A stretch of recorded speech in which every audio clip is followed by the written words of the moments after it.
여러분 기도해 주셔서 우리 청년부 수련회 지난주 목요일, 금요일, 토요일까지 3일 동안 잘 마쳤습니다. 우리 많은 청년들 참석해서 말씀 듣고 은혜도 받고 또 강의도 듣고 서로 교제하는 아주 좋은 시간들을 보냈습니다. 우리 청년들이 계속해서 믿음 안에서 잘 성장하고 또 많은 그 하나님께 주시는 그 일들을 통해서 이 시대와 다음 세대를 감당할 수 있는 많은 지도자들이 우리 교회에서 일어날 수 있기를 위해서 여러분 기도해 주시기를 부탁드리겠습니다.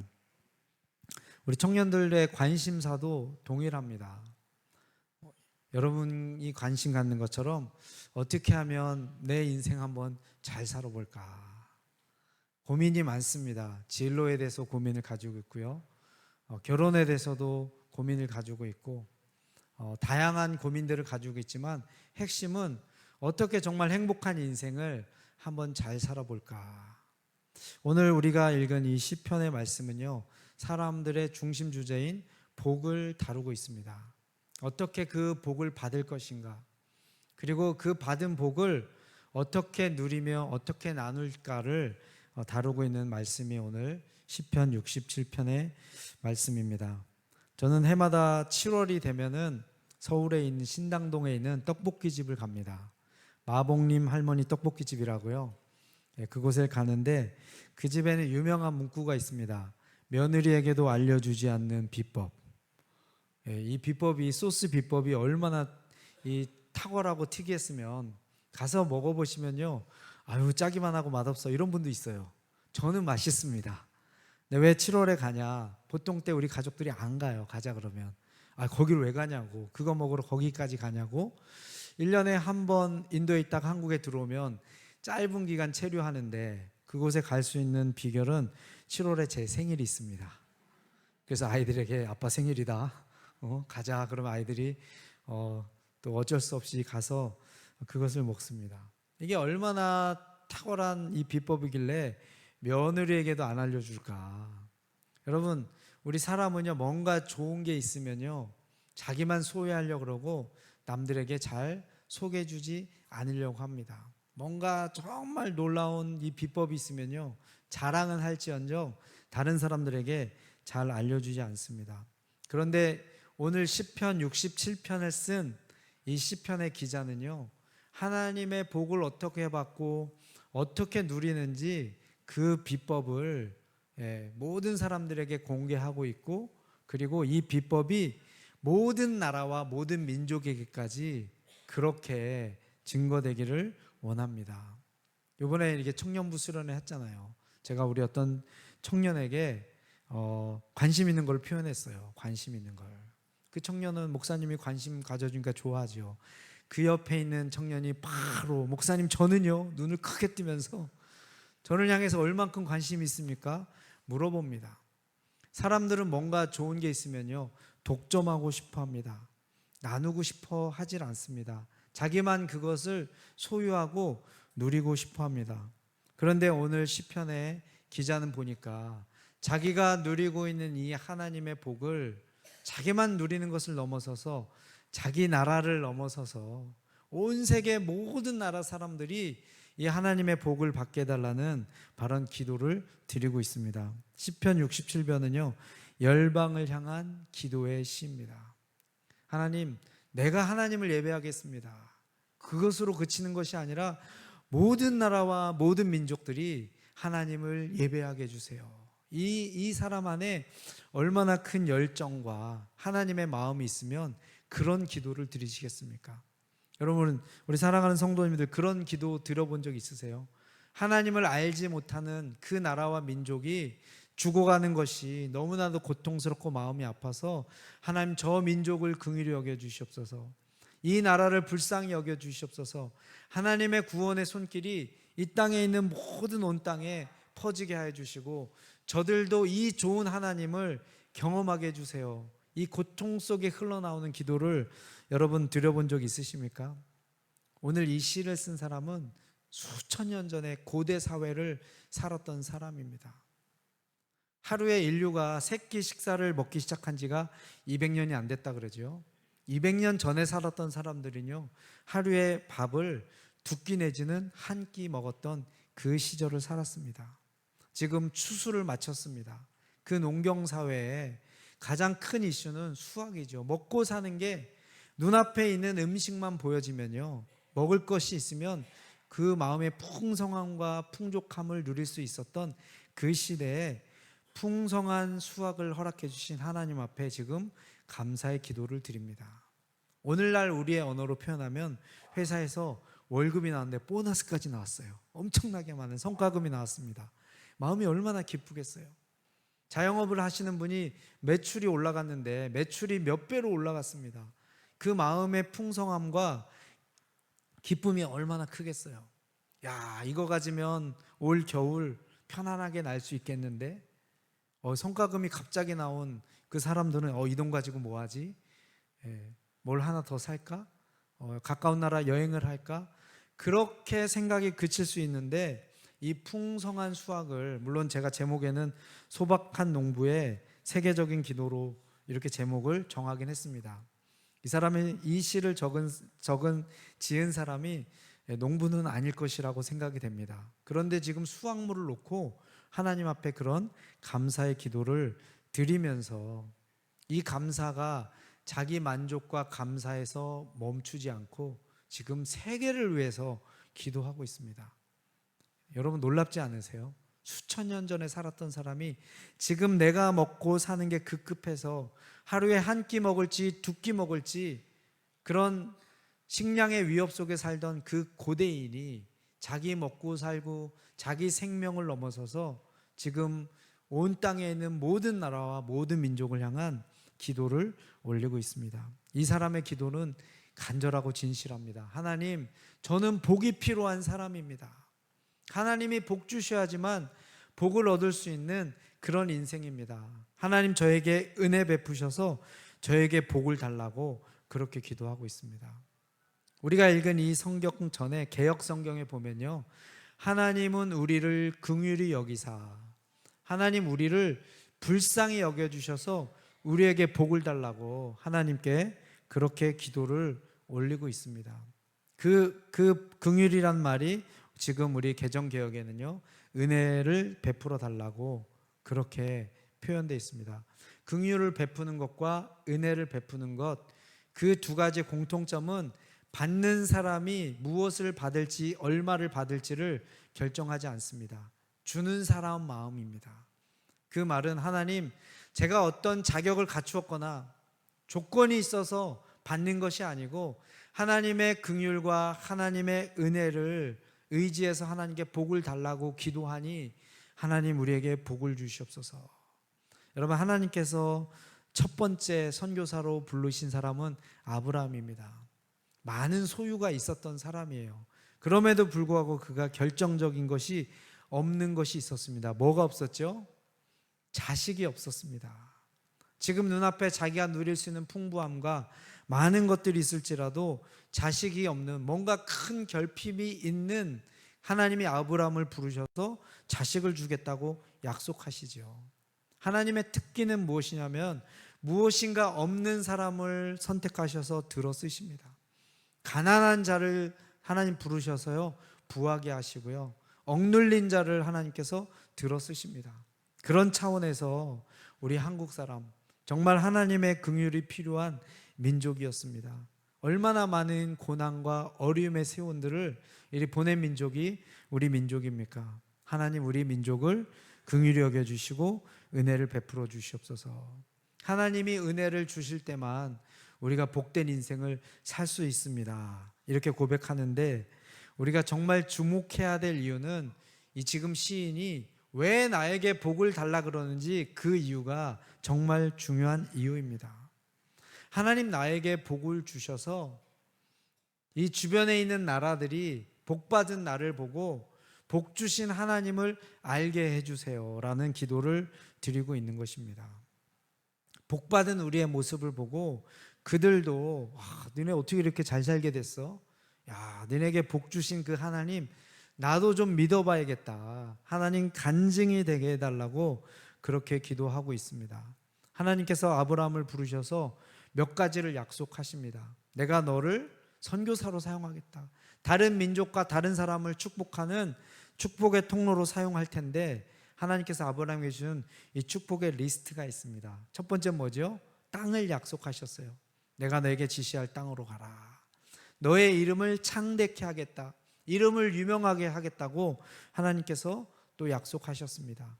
그리고 땅에 있는 천하 만민이 너와 너의 자손들을 통해서 복을 받을 것이다 라고 하는 그 약속 속에서 자식의 자녀들을 자손의 축복을 하나님께서 허락하셨습니다.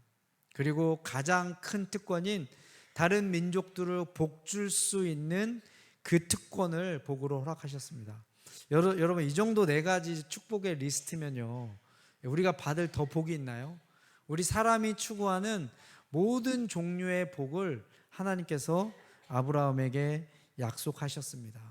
그리고 나서 아브라함에게 너는 내 아버지 본토 친척 아버지 집을 떠나서 이제 내가 너에게 지시할 그 땅으로 이민을 가라. 이사를 가라. 다른 나라로 가라. 거기서 내가 너로 큰 민족을 이루겠다라고 약속하셨는데 그렇게 해서 하나님께서 아브라함을 약속하신 곳은 우리가 잘 알고 있는 팔레스틴 지역, 지금의 이스라엘 땅입니다. 지금 우리가 봤을 때는 그냥 중동에 붙어 있는 작은 한 나라예요. 그런데 우리가 시간을 뒤로 거슬러서 고대 사회로 한번 돌이켜 보면요, 그 지역은 어떤 지역이냐면 지정학적인 욕충지입니다. 세계의 중심이었어요. 세계의 모든 소식들이 지금은 미디어나 인터넷을 통해서요, 지구촌에서 일어난 일들이 몇 분만 안에 전 세계로 확산이 됩니다. 그런데 고대 사회에서는요, 뉴스가 어떻게 전파되지요? 정보원이나 특파원이 있습니까? 뉴스는요, 보편적으로 상인들을 통해서 확산이 되고 전파가 됩니다. 인도에 있는 상인들이, 인도는 후추가 유명하죠. 향신료들이 유명합니다. 이 후추는 여러분 우리가 지금 막 뿌려 먹는 후추는 고대 사회는요 왕들이나 왕족들, 귀족들만 뿌려 먹을 수 있는데 금값보다 비싸다고 합니다. 그 후추를 뿌렸을 때 나는 그 향, 그거를 가지고 후추를 생산해서 이거를 낙타에다가 짊어지고 어디로 가요?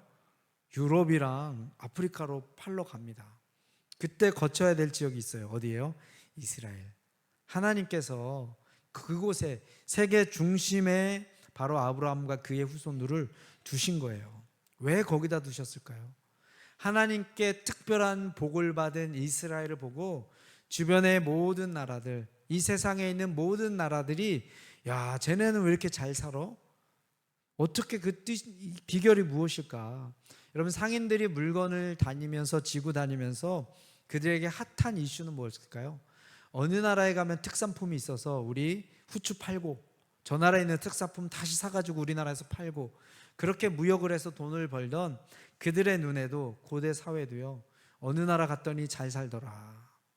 고대 사회에서는요 그 나라 백성이 잘 사는 것과 그들의 신과는요 딱 하나로 연결되어 있습니다. 이 나라 사람들이 잘 사는 이유는 그 신이 힘있고 위대하기 때문에 잘 사는 것이고요, 저 나라 사람들이 못 사는 것은 저들이 믿는 신은 후진 신이기 때문에 그런 것입니다.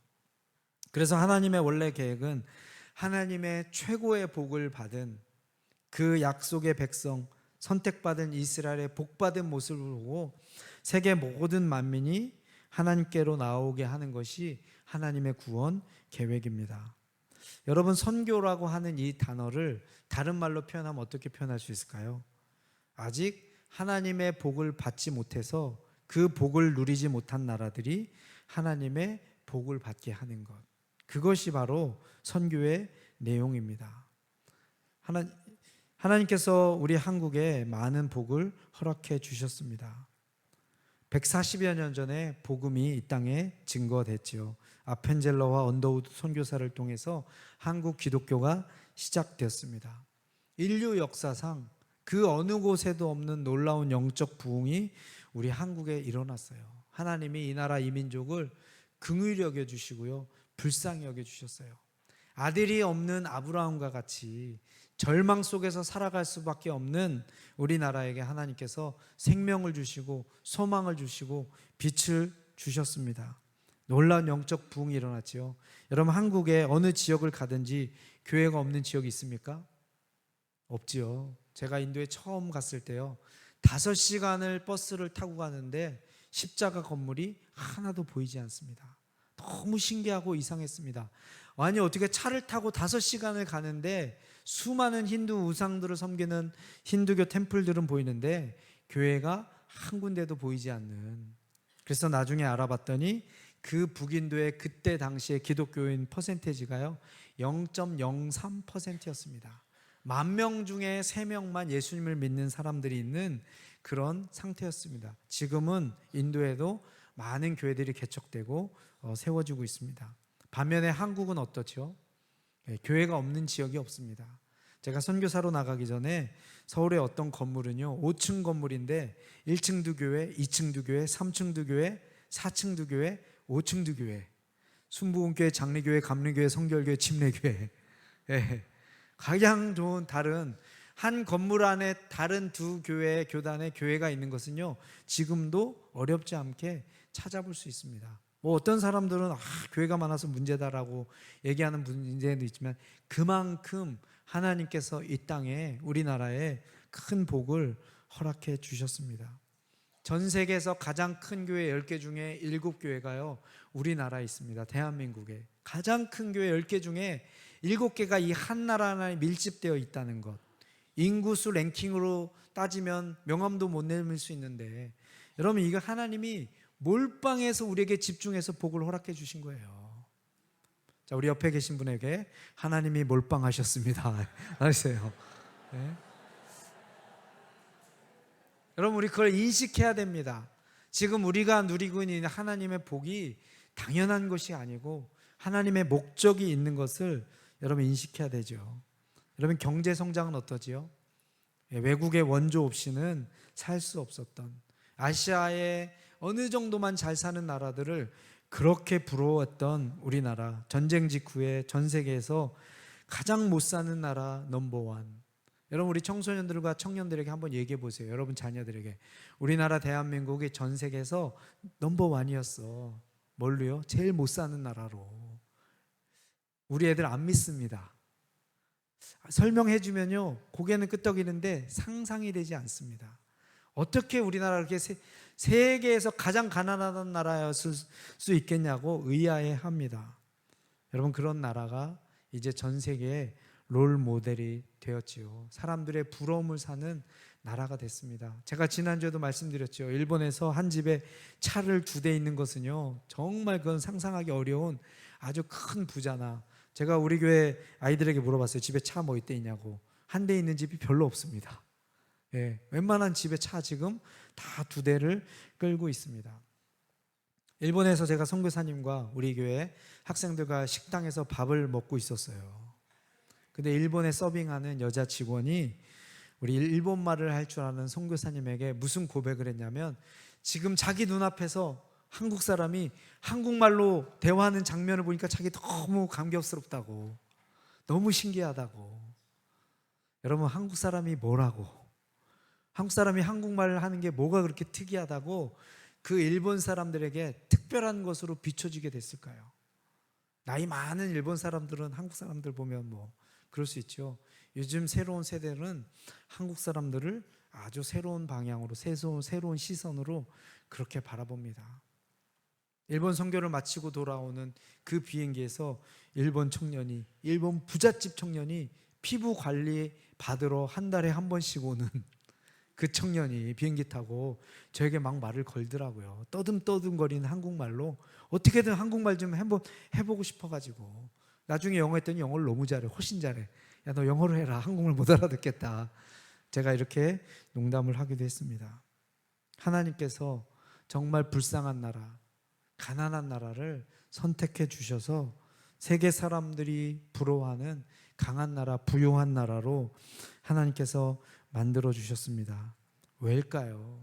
하나님을 믿는 백성들이 받는 복이 얼마나 큰지, 잘 살고 있는 나라 복 더 줘도 별로 티가 안 나잖아요. 그래서 하나님께서 선택하신 것이 세상에서 가장 가난한 나라 선택하셔서 너네 받지? 이렇게 가난한 나라도 하나님을 잘 열심히 믿으면 이렇게 성장하고 부강한 나라가 될 수 있는 것을 하나님께서 온 세계에 드러내고 보여주기 위해서 우리에게 복을 주신 것입니다. 여러분 예수님 믿으시면 복 받습니다. 여러분 교회 나오세요라고 여러분이 전도를 할 때 그 전도를 받는 사람이 묻지 않겠어요? 예수님을 믿으면 뭐가 좋은데? 교회 다녀서 받은 복이 뭔지 나에게 좀 알려달라고. 여러분 말하는 것보다 사실은 더 좋은 것은요, 보여주는 것입니다. 정말 내가 하나님께 받은 놀라운 복을 보여주잖아요. 예, 그러면은 사실은 전도와 간증이 저절로 이루어지게 됩니다. 이번 청년부 수련회 저희 두 아들이 참석했습니다. 이제 큰 아이는 일이 있어서 중간에 어쩔 수 없이 돌아갔고, 둘째 아이가 끝까지 참석을 했어요. 끝나고 나서 이제 아빠에게 또 인생 상담을 받습니다. 어떻게 하면 자기 인생을 의미 있고 가치 있게 살 수 있을까? 늘 궁금해요. 그것을 자기가 배워야지 다른 사람들의 인생도 의미 있고 가치 있게 그것을 기여하고 싶어하는 것이 저희 아들의 꿈 중에 하나입니다. 그래서 제가 계속해서 강조했던 얘기가 있어요. 아들아, 성경을 읽어라. 성경을 읽어라. 다른 그 어떤 것을 하지 말라는 것이 아니라 너의 삶의 최고의 우선순위를 여기고 너의 인생의 승부를 여기서 끝내야 된다. 다른 것으로 하면 너의 수준에 그냥 머무를 것이다. 그렇지만 하나님의 말씀에 너의 인생을 걸고 한번 거기다가 승부를 걸면 하나님 수준으로 너의 인생이 인도함을 받을 거다. 우리 아들이 저에게 질문합니다. 아빠 해봤어요? 아빠 해봤지. 그럼 뭐가 좋았는지 한번 간증해달래요. 성경 읽어서 어떤 변화와 역사가 일어나는지 아빠가 체험한 거를 말로만 하지 말고 뭐가 좋은지를 한번 얘기를 해달래요. 그래서 제가 쭉 얘기를 해줬습니다. 성경을 읽으면 사람이 지혜롭게 된다. 우리 아들이 추구하는 가치 중에 하나예요. 또 뭐가 있네요. 그것만 가지고는 성경에 올인하기는 힘든가 봐요. 예.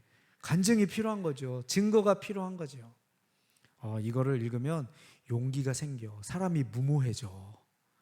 모든 사람들 두려워 떨 때 나는 마음에 확신이 생겨서 그냥 낭떠러지도 떨어질 수 있는 그 힘을, 내면의 힘을 하나님께서 주시는데, 내가 이게 될까 말까 막 따지면 나를 따르던 사람들이 그들도 계산하고 다 도망갈 텐데, 내가 마음의 용기와 확신을 가지고 갔더니 내가 떨어지니까 그들도 같이 떨어지더라.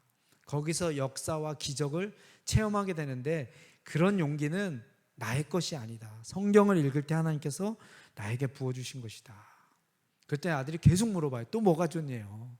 예, 그래서 이제 자기가 사는 학교로 이제 기숙사로 다시 돌아가면서 다시 한번 재다짐을 했습니다. 그렇지, 내 인생은 성경에 올인해서 이렇게 하는 것처럼 사람들은 증거와 간증을 요구합니다.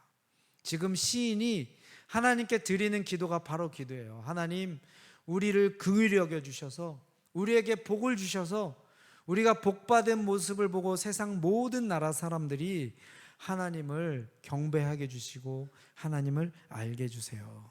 여러분, 우리 성도들이 복을 받는 것은요, 당연한 겁니다. 하나님의 약속이고요, 여러분의 요구입니다. 하나님 복 주신다고 약속하셨는데 하나님 아직 좀 부족한 것 같네요. 하나님 더 주세요. 하나님의 자녀가, 하나님의 백성이 하나님의 복을 받는 것 당연한 것 아닙니까? 여러분, 하나님께 청구서를 내미시기 바랍니다. 그것과 동시에 하나님의 백성들이 복을 받아야 되는 것은요, 사명입니다. 여러분이 복 받지 않고 우리나라와 우리 민족이 잘 되지 않고 어떻게 간증이 되겠어요? 예수 믿었더니 야, 형통하네. 여러분, 오늘 시편에 나오는 하나님의 그 복을 주시는 사인이 나옵니다. 하늘의 신령한 복은요, 꺼내지를 못해요. 하늘의 신령한 복 얘기해도요, 예수 안 믿는 사람은 관심이 없습니다. 영원한 생명을 얻는다, 거기까지 가기는요, 그들의 수준이 아직은 못 미칩니다. 그래서 지금 시인이 하나님의 복을 구하는 그 내용은 무엇이에요? 땅이 소산을 내었도다. 하나님, 일단 물질적인 복을 주세요. 이 사람이 지금 물질의 복을 더 필요로 해서 구하는 것이 아닙니다. 하나님, 최소 너무나 물질적인, 기본적으로 물질을 추구하는, 기본적으로 물질 성향적인 사람들에게 가장 호소력 있게 어필할 수 있는 내용이 바로 땅의 소산입니다. 하나님. 그래서 우리나라로 하여금 우리 백성, 우리 민족이 많은 물질적인 풍요를 먼저 허락해 주셔서 그것을 소스로 하나님 전도하게 해주세요 라는 그 기도를 드리고 있는 것입니다. 여러분, 예수 믿는 사람들 잘 살아야 됩니다. 믿으십니까? 복을 받아야 돼요. 복 달라고 기도해야 되고, 우리 자신을 위해서가 아니라 아직 하나님을 믿어야 되는 그 믿지 못하는 사람들을 전도하기 위해서 나를 좀 봐. 나를 좀 봐. 여러분, 선교하면 하나님께서 복 주십니까? 선교하면 복 주십니까? 선교하면 복 주신다는 증거는 어디 있지요? 우리 대한민국이 그 증거 아닙니까? 많은 위기와 어려움 속에서도 계속해서 성장하고 있고 부강하고 있고 경제적으로 성장하고 있지 않습니까? 아브라함에게 약속하셨죠. 선교하면 받는 복 4가지를 말씀하셨어요. 땅을 주겠다 말씀하셨어요. 우리 대한민국 영토만 지금 우리 땅이 아닙니다. 한국 사람이요, 전 세계 가장 많은 나라에 퍼져 있는 민족의 1호가 대한민국 사람입니다. 여러분 그거 아셨어요? 유엔에 등록된 나라들 중 가장 많은 나라, 우리랑 아직 외교가 수립되지 않은 나라에서도요, 대한민국 사람들이요, 전 세계에 없는 곳이 없습니다. 아프리카 완전히 산골에 가도요, 한국 사람들이 그곳에서 뭔가를 하고 있어요. 전 세계 가장 많은 나라에 퍼지도록 하나님께서 그렇게 만드셨습니다. 자, 우리 옆에 계신 분에게 고백합시다. 반드시 복을 받으십시다. 자, 한마디 더 하겠습니다. 물질의 축복을 받읍시다. 여러분, 하나님께서 우리에게 복을 주실 때는요, 목적이 있다 그랬죠. 우리가 자격이 없는 복을 하나님께서 넘치도록 주셨어요. 영적인 부흥, 경제적인 성장, 미국 유학생 숫자로 한국이 전 세계 항상 2위랑 3위를 차지합니다. 1위를 차지할 때도 있어요. 인구수로 훨씬 못 미치는데요, 그 어떤 나라들보다도 세계에 가장 힘이 몰려있는 미국 유학생 숫자가 어떤 때는 1위, 어떤 때는 2위, 3위, 보통 1, 2위를 왔다 갔다 하고 있습니다. 하나님의 목적은 무엇이죠? 우리의 받은 이 복을 통해서 이제 복이 세계 가운데 흘러가게 하는 것입니다. 그 복이 흘러들어가게 하기 위해서는 반드시 나눔이 필요합니다. 우리가 나눌 때 이것이 필요한 거죠. 출애굽기 7장 5절 말씀에 보면 하나님께서 이스라엘 백성을 이제 이집트 바로의 압제에서 구출해 내시는데 10가지 기적을 통한 재앙을 통해서 그들을 구출해 내십니다. 근데 이 말씀에 이렇게 나와 있어요. 내가 내 손을 애굽 위에 펴서 이스라엘 자손을 그 땅에서 인도하여 낼 때 그때야 애굽 사람이 나를 여호와인 줄 알리라 하시매. 여러분, 홍해가 갈라졌어요. 그 갈라진 육지가 된 그 위를 이스라엘 백성이 건넙니다. 바다가 갈라지는 기적을 하나님께서 일으키셨어요. 이제 애굽의 바로의 군대가 쫓아옵니다. 이스라엘 백성을 잡아서 죽이려고. 이제 이스라엘 백성이 다 건너고 이집트 군대가 갈라진 홍해의 그 육지의 길을 건널 때 어떻게 되죠? 바다가 물이 다시 이제 합쳐지면서 바로의 군대가 다 물에 빠져 죽습니다. 여러분, 이 놀라운 장면이 일어날 때 우리 박수를 칩니다.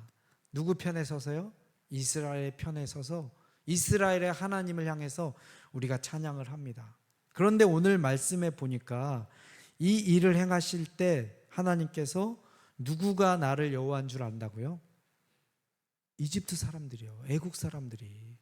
하나님은 이스라엘 백성들에게도 여호와 하나님으로 자신을 드러내고 알리기를 원하셨지만 그것만이 아니라 이집트 사람들에게도, 애굽 사람들에게도 그들의 하나님으로 알리고 그들의 하나님이 되기를 원하신다는 것입니다. 하나님께서 선택하신 민족에게, 그 나라에게 복을 몰빵해서 주시는 이유는 그들만 더 사랑해서가 아닙니다. 이제 그들을 통해서 하나님의 사랑과 그 복을 모든 나라와 열방 가운데 흘려보내시기 위해서 하나님께서 그들에게 특권도 주시지만 하나님께서 책임도 함께 주시는 것입니다. 이 복에는요, 양면성이 있습니다. 받을 수 있는 특권, 하나님의 백성으로서 누릴 수 있는 특권도 있지만 그것을 나눠줘야 되는 책임성이 반드시 수반이 되는 것입니다. 하나님께서 아브라함에게 약속하셨지요. 내가 너와 너의 자손을 통해서 세계 모든 나라들, 모든 민족들을 축복하겠다. 여러분, 복을 주는 것은요, 사람이 하는 일이 아닙니다. 하나님만이 하실 수 있는 일이에요.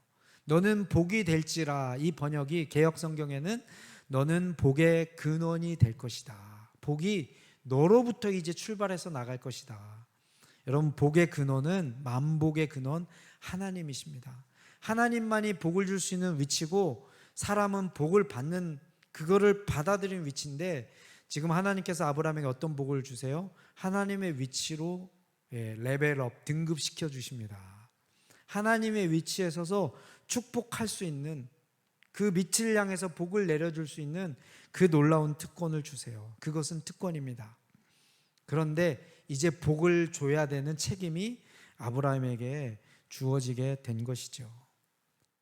아브라함같이 선택받은 그 나라들을 하나님께서 축복의 통로로 사용하고 계시는 것입니다.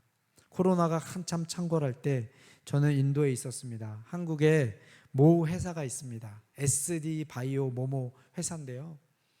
코로나 진단 키트를 미리 일찍 개발해서 인도에 공장을 세워버렸어요.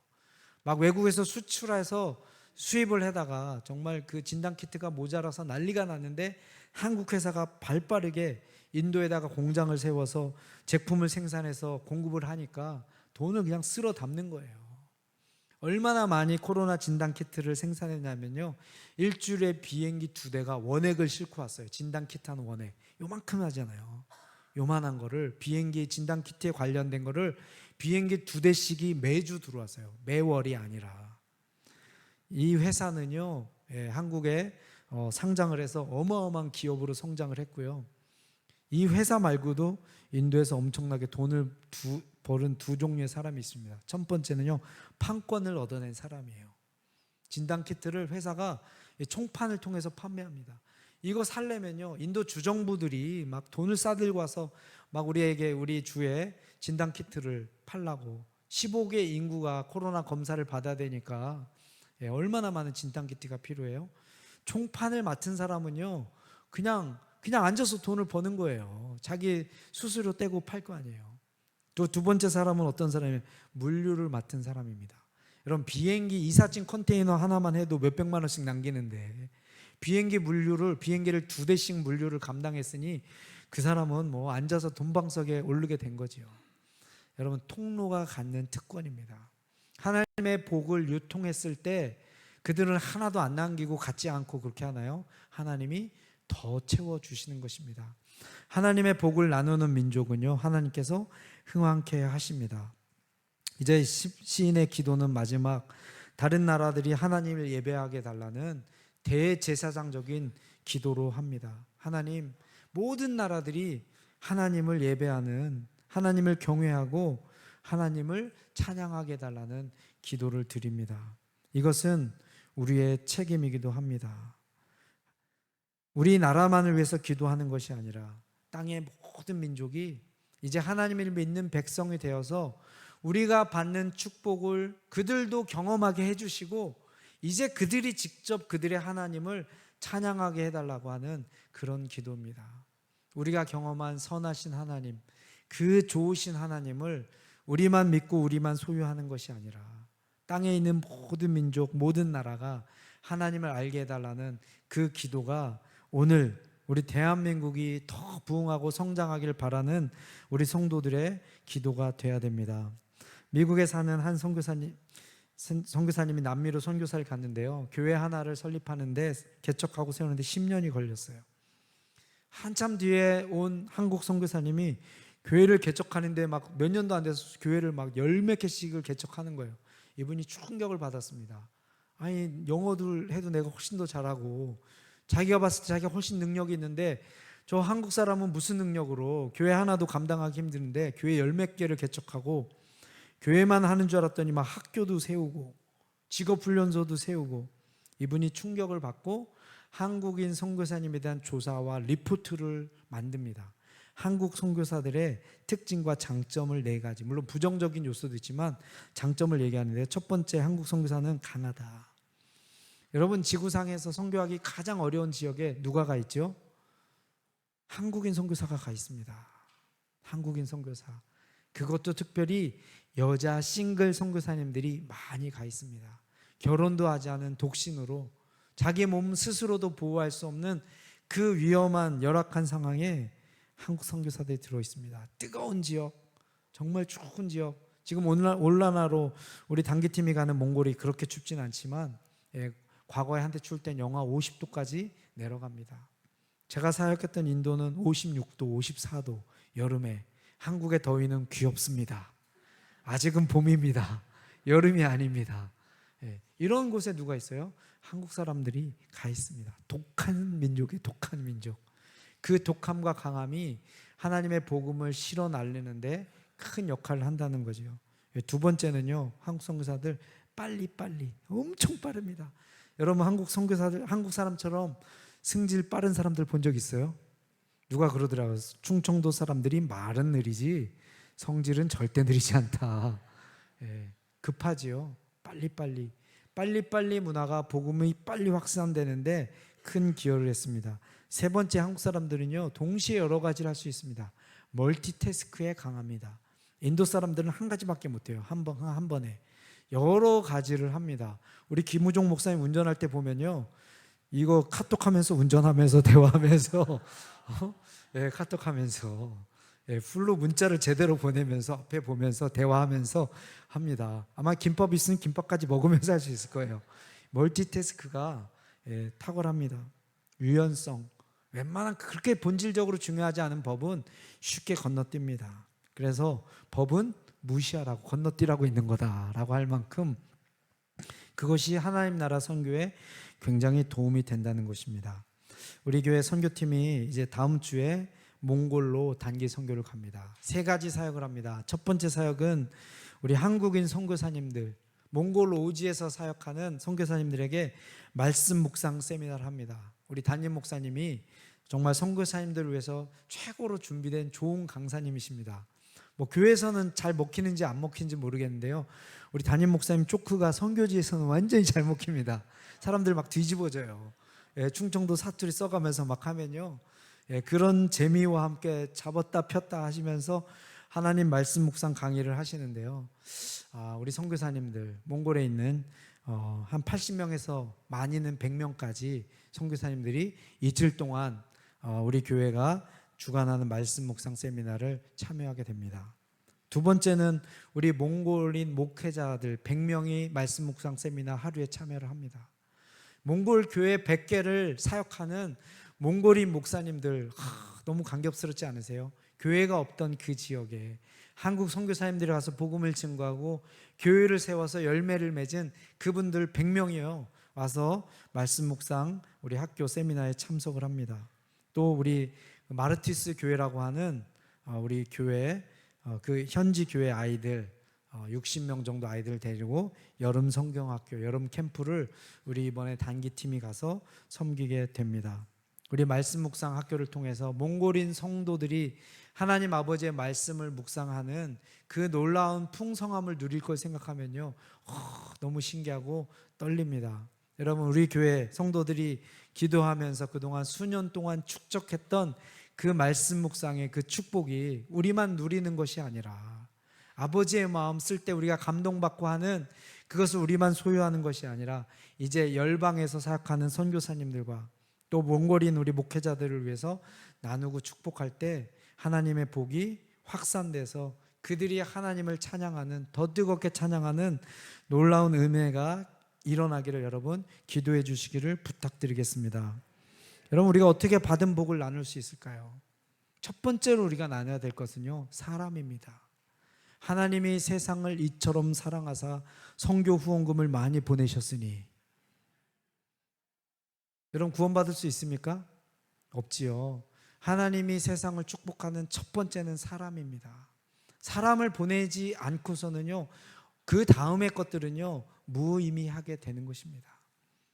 후원 의미 있습니다. 그런데 첫 번째는요, 가장 우리가 사랑하는 하나님께서 사랑하시는 아들 독생자를 세상에 보내신 것처럼요, 우리가 세계 열방을 축복하기 위해서는 여러분의 사랑하는 자녀들을 내어놓으셔야 됩니다. 할렐루야.